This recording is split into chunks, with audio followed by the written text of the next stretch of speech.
আসসালামু আলাইকুম। আশা করি সবাই ভালো আছেন। তৃতীয় শ্রেণীর শিক্ষার্থী বন্ধুরা, তোমরা কেমন আছো?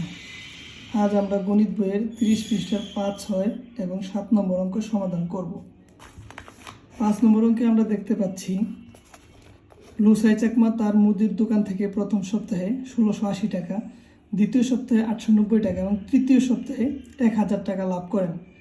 এই 3 সপ্তাহে তার মোট লাভের পরিমাণ কত? তাহলে এটা যদি আমরা সাজিয়ে লিখি, যেহেতু মোট লাভের কথা উল্লেখ আছে, তাহলে আমরা ধরে নেব এটা যোগ অঙ্ক।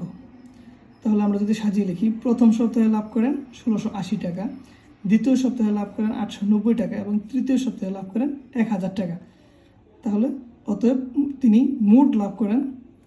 যোগ অঙ্কটা আমরা সমাধান করি। 0 0 0 0 0 9 8 9 8 17 7, হাতে থেকে আমাদের 1 1 আর 0 0, আমাদের হাতে রেখে আর 8 9 9 8 6 15 5, হাতে থেকে আমাদের 1, হাতে রেখে আর 1 2 এবং আর 1 হচ্ছে 3। তাহলে আমাদের মোট লাভ হচ্ছে 3570 টাকা।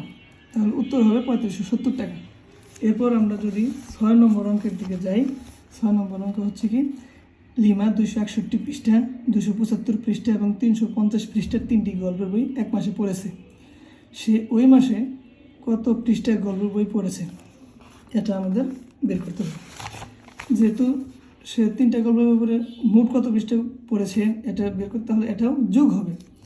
তাহলে আমরা সাজিয়ে লিখি, প্রথম বই পৃষ্ঠা আছে 261 পৃষ্ঠা, দ্বিতীয় বই পৃষ্ঠা আছে 275 পৃষ্ঠা এবং তৃতীয় বই পৃষ্ঠা আছে 350 পৃষ্ঠা। অতএব সে মোট পড়েছে, এটা যদি আমরা যোগ করি তাহলে 0 5 1 6, 5 7 6, 7 5 12, 12 6 18 18 8, হাতে থাকে আমাদের 1, হাতে রেখে আর 3 হচ্ছে 4, 4 আর 2 6, 6 আর 2 8।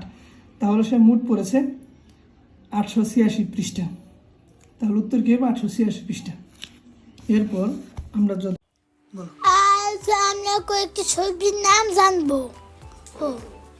পটেটো অর্থ আলু, মেজ অর্থ ভুট্টা, কেবেজ অর্থ বাঁধাকপি, ক্যারট অর্থ গাজর, টমেটো অর্থ টমেটো, কিউকাম্বার অর্থ শসা, ব্রকলি অর্থ ব্রকলি। সাথে থাকার জন্য ধন্যবাদ।